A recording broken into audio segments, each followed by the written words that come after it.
Exercise 2.1 question number 1. Which of the following expressions are polynomials in one variable and which are not? State reasons for your answer. तो first part है हमारा 4x square minus 3x plus 7. तो देखिए बहुत simple सी बात है, कोई भी अलजेब्रिक एक्सप्रेशन पॉलिनोमियल तब होता है जब उसकी में जो वेरिएबल है उसकी पावर हमेशा होल नंबर है. तो आपको बस यही देखना है कि किसी भी पॉलिनोमियल में कितनी टर्म्स हैं और सारी टर्म्स में क्या वेरिएबल की पावर होल नंबर है. तो यहाँ पे अगर हम देखते हैं वेरिएबल है x और उसकी पावर है 2 जो कि होल नंबर है. ठीक है, यहाँ पे हम देखते हैं वेरिएबल है x जिसकी की पावर है 1, ये भी होल नंबर है. और यहाँ पे वेरिएबल है ही नहीं यानी वेरिएबल की पावर 0 है. तो तीनों ही में वेरिएबल की पावर होल नंबर है. तो yes, this is a polynomial. ठीक है, और वेरिएबल भी तीनों में x है. तो yes, it is a polynomial with one variable. ठीक है, next Y square plus root 2. Second part में अगर हम देखते हैं वाई स्क्वायर प्लस रूट 2. अब यहाँ पे दो टर्म्स है, एक है वाई स्क्वायर और एक है रूट 2. तो वाई यहाँ पे वेरिएबल है वाई और उसकी पावर कितनी है 2 है. तो यहाँ पे होल नंबर है. ठीक है, यहाँ पे वेरिएबल है ही नहीं यानी वेरिएबल की पावर 0 है. तो यस, ये भी एक पॉलिनोमियल है. और नंबर ऑफ वेरिएबल्स देखिए आप एक ही है जो कि है वाई. तो ये भी वन वेरिएबल में है. Third 3 root T plus T root 2. अब रूट को अगर हम देखें तो अगर हम इसको पावर में लिखना चाहें, यहाँ पे बाय द वे वेरिएबल तो टी है बट अगर हम इसकी पावर देखना चाहें तो यहाँ पे अभी देख के लग रहा है कि 1 है बट वो 1 है नहीं, क्योंकि रूट का मतलब होता है 3 टी की पावर 1/2. देखिए आप, स्क्वायर रूट का मतलब टी की power half plus T root 2.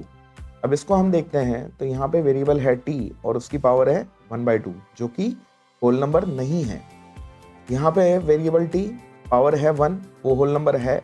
But क्योंकि ये एक पॉलिनोमियल है जिसमें किसी भी एक टर्म में अगर होल नंबर नहीं है तो वो पूरा पॉलिनोमियल मतलब वो पूरा अलजेब्रिक एक्सप्रेशन पॉलिनोमियल नहीं होता. तो no, it is not a polynomial. आगे चलते हैं. Fourth y plus 2/y. अभी एक बार को देख के लगेगा कि वेरिएबल दोनों में y है. ठीक है, यहाँ पे 1 है और यहाँ पे भी नीचे 1 है.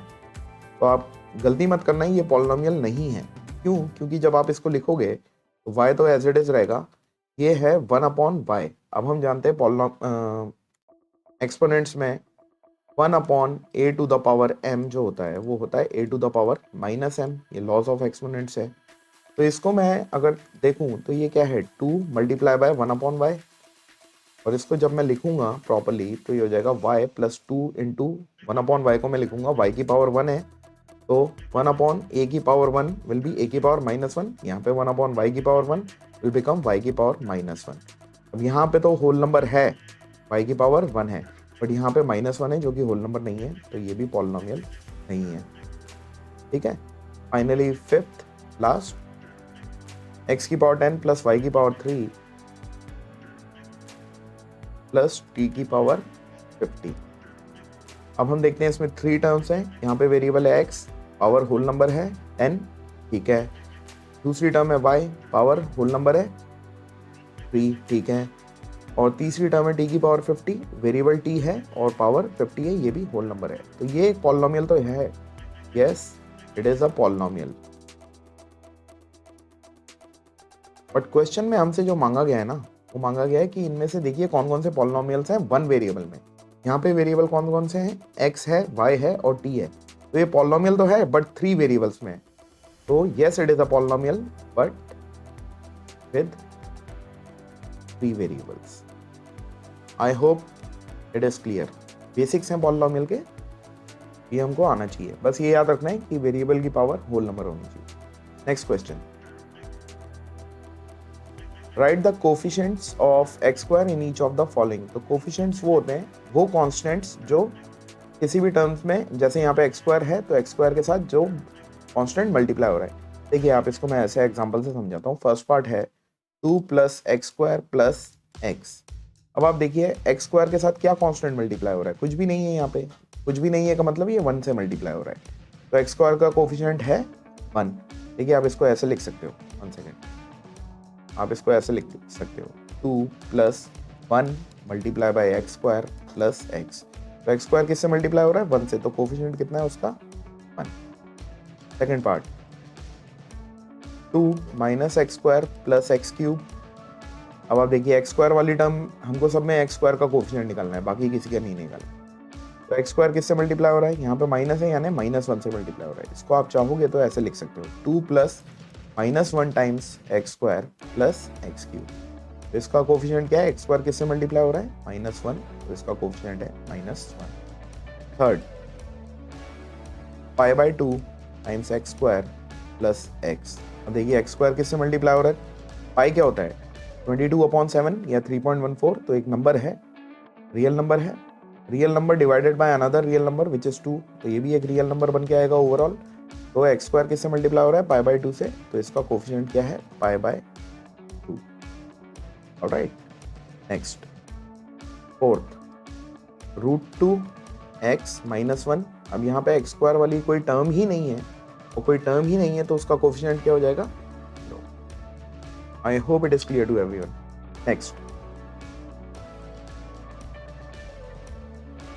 एक्सरसाइज 2.1 का थर्ड क्वेश्चन जो है, give one example each of a binomial of degree 35 and of a monomial of degree 100। तो हमें एक तो बाइनोमियल का एग्जांपल देना है जिसकी की डिग्री 35 हो।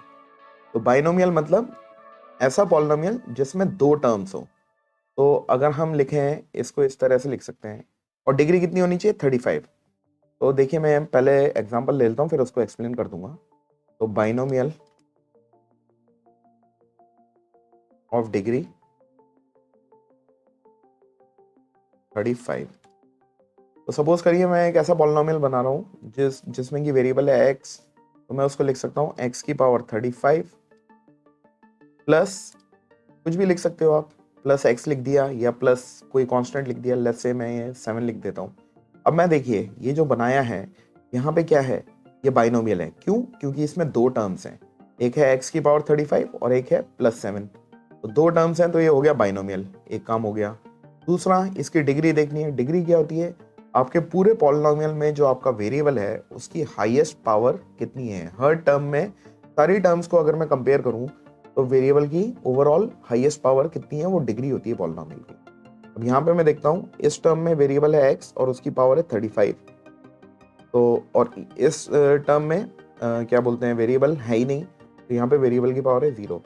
तो वेरिएबल की पावर 35 और वेरिएबल की पावर 0, मैक्सिमम कितना आ गया इसकी डिग्री? 35। तो ये एक बाइनोमियल हमने बना दिया जिसकी की डिग्री है 35। ठीक है, अब हमको बनाना है एक मोनोमियल ऑफ डिग्री 100, तो वो बना लेते हैं, मोनोमियल ऑफ डिग्री 100। अब मोनोमियल है, मोनोमियल का मतलब होता है जिस पॉलिनोमियल में सिर्फ एक ही टर्म हो। तो एक ही टर्म वाला, लेट्स से कि मैं बना देता हूँ 3x की पावर 100। अब देखिए ये क्या हुआ, ये मोनोमियल है क्योंकि ये एक ही टर्म है और यहाँ पे वेरिएबल की पावर कितनी है? 100 है, तो ये इस पॉलिनोमियल की डिग्री हो जाएगी। तो this is a monomial of degree 100। ठीक है, आप और कुछ बना सकते हैं इसी तरह सोच के, बस थॉट प्रोसेस ये रहना चाहिए। Next, right the degree of each of the following polynomials. तो अभी हमने बात करी थी कि पॉलिनोमियल्स की डिग्री क्या होती है? सारी टर्म्स में वेरिएबल की मैक्सिमम पावर। तो जैसे फर्स्ट वाले देखते हैं हम, 5x³ + 4x² + 7x। अब आप देखिए पॉलिनोमियल है, हालांकि क्वेश्चन में बोला नहीं गया, बट हम एक बार क्लैरिफाई कर रहे हैं जो हमने सीखा है। टर्म है वेरिएबल की पावर 3 होल नंबर, टर्म है वेरिएबल की पावर 2 होल नंबर, और ये अनदर टर्म जहाँ पे वेरिएबल x की पावर 1 होल नंबर। ये ऐसी एक पॉलिनोमियल है और इसकी डिग्री कितनी है? यहाँ पे इसकी हाईएस्ट पावर 3, यहाँ पे 2, यहाँ पे 1, तो इसकी डिग्री कितनी हो गई? 3, हाईएस्ट पावर वेरिएबल की। सेकंड, 4 - y², ये भी एक पॉलिनोमियल है, यहाँ पे वेरिएबल है ही नहीं, यानी वेरिएबल की पावर 0 होल नंबर, यहाँ पे वेरिएबल है y, उसकी पावर 2, वो भी होल नंबर। अब दोनों टर्म्स में यहाँ पे 0 है, यहाँ पे 2 है इसकी पावर, तो डिग्री कितनी हो जाएगी इस पॉलिनोमियल की? 2। थर्ड, 5t - √7, ये पहली टर्म, यहाँ पे वेरिएबल है t, इसकी पावर कितनी है? 1 है, और यहाँ पे वेरिएबल है ही नहीं, यहाँ पे पावर 0 है, मैक्सिमम पावर कितनी है वेरिएबल की? 1, तो इसकी डिग्री 1। फोर्थ 3। हाँ, ये थोड़ा इंटरेस्टिंग है। ये जो रियल नंबर्स आ जाते हैं जो सिर्फ कॉन्स्टेंट्स होते हैं, इस तरह के पॉलिनोमियल्स को हम बोलते हैं कांस्टेंट पॉलिनोमियल। और देखिए यहाँ पे वेरिएबल हालांकि हमें दिख नहीं रहा है, बट है वो, उसकी डिग्री कितनी है, 0 है। वो कैसे? अगर आप इसको पॉलिनोमियल 3 को, कांस्टेंट पॉलिनोमियल को वेरिएबल के साथ लिखना चाहते हो तो क्या आप इसको ऐसे लिख सकते हो? सपोज करिए मैं वेरिएबल ले रहा हूँ x, तो इसको मैं ऐसे लिख सकता हूँ 3x की पावर 0। हम जानते हैं by laws of exponents, anything to the power 0, a to the power 0 is always 1। अब आप देखिए ये क्या है, 3 इंटू एक्स की पावर 0 मैंने लिखा है इसे, तो ये है क्या, 3 मल्टीप्लाई बाय एक्स की पावर 0, और 3 मल्टीप्लाई बाय एक्स की पावर 0 इज 1 विच इज 3। तो हमने इसको मैनिपुलेट करके ऐसे लिख दिया, तो इसकी डिग्री कितनी हुई, 0 डिग्री हुई है। I hope it is clear to everyone. ठीक है, याद कर लीजिए कांस्टेंट पॉलिनोमियल्स की डिग्री हमेशा 1 होती है। नेक्स्ट, अब ये क्लासिफिकेशन आ गया पॉलिनोमियल्स का on the basis of number of on the basis of degree. Classify the following polynomials as linear, quadratic and cubic polynomials. तो फर्स्ट वाला ले लेते हैं, एक्स स्क्वायर प्लस एक्स। जब भी आपको लीनियर, क्वाड्रेटिक या क्यूबिक या बाई क्वाड्रेटिक इस तरीके से क्लासिफिकेशन करना है तो आप पॉलिनोमियल को करोगे classification on the basis of their degrees. अब यहाँ पे देखिए इस टर्म की पावर है 2, इस टर्म की पावर है 1, तो इस पॉलिनोमियल की डिग्री कितनी हुई, 2। और जब डिग्री 2 होती है, देखिए अब डिग्री कितनी निकाली हमने इसकी, 2 डिग्री का मतलब है वो होता है क्वाड्रेटिक पॉलिनोमियल। ठीक है। सेकंड, ये क्या है, x माइनस एक्स क्यूब। यहाँ पे देखिए डिग्री क्या है, मैं शॉर्ट में लिख रहा हूँ, डिग्री कितनी है, यहाँ पे है 1, इसकी पावर है 3, तो डिग्री हुई 3, और 3 डिग्री का मतलब है ये है क्यूबिक पॉलिनोमियल। ठीक है। थर्ड पार्ट पे आते हैं, y plus Y square plus 4।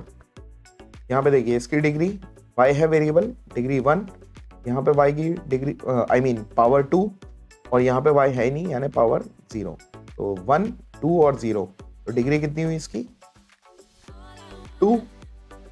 और 2 डिग्री वाले को हम कहते हैं क्वाड्रेटिक पॉलिनोमियल। ठीक है। फोर्थ, 1 प्लस एक्स, यहाँ पे वेरिएबल है ही नहीं तो उसकी पावर हुई 0, यहाँ पे सेकंड टर्म में वेरिएबल है x, उसकी पावर है 1, डिग्री इस पॉलिनोमियल की हुई 1, और 1 डिग्री वाले पॉलिनोमियल को हम बोलते हैं लीनियर पॉलिनोमियल। फिफ्थ, 3t, एक ही टर्म है और वेरिएबल क्या है t की पावर कितनी है, 1 है, तो इस पॉलिनोमियल की डिग्री हुई 1, और 1 डिग्री वाले को हम कहते हैं लीनियर। 6, आर स्क्वायर, वेरिएबल है r, पावर है उसकी 2, और 2 पावर, तो इसकी डिग्री हुई पॉलिनोमियल की, क्योंकि एक ही टर्म है तो कोई कंपैरिजन है नहीं, तो डिग्री हुई 2, और 2 डिग्री वाले को हम बोलते हैं क्वाड्रेटिक पॉलिनोमियल। ऑलराइट।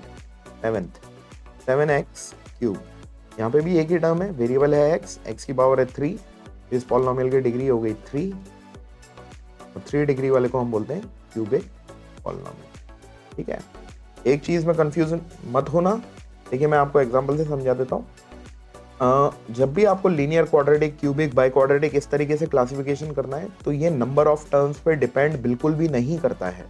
देखिए यहाँ पे नंबर ऑफ टर्म्स हैं 2, और ये है पॉलिनोमियल क्वाड्रेटिक। यहाँ पे है नंबर ऑफ टर्म्स 1, फिर भी ये पॉलिनोमियल है क्वाड्रेटिक। क्यों? क्योंकि यहाँ पे क्लासिफिकेशन हो रहा है on the basis of degree. इस पॉलिनोमियल में हालांकि टर्म्स 2 हैं बट डिग्री 2 है, तो ये हम कहेंगे क्वाड्रेटिक पॉलिनोमियल है। इसमें भले से टर्म 1 है बट डिग्री इसकी भी 2 है, तो ये भी क्वाड्रेटिक। इसी तरह ये एक एग्जांपल है लीनियर का, यहाँ पे 2 टर्म्स हैं, डिग्री 1 है, लीनियर, यहाँ पे एक टर्म है, डिग्री 1 है, लीनियर। ठीक है। नेक्स्ट, आई थिंक इतना ही है, दैट्स इट। ठीक है, that completes your first exercise. I hope it is clear to everyone. Bye now.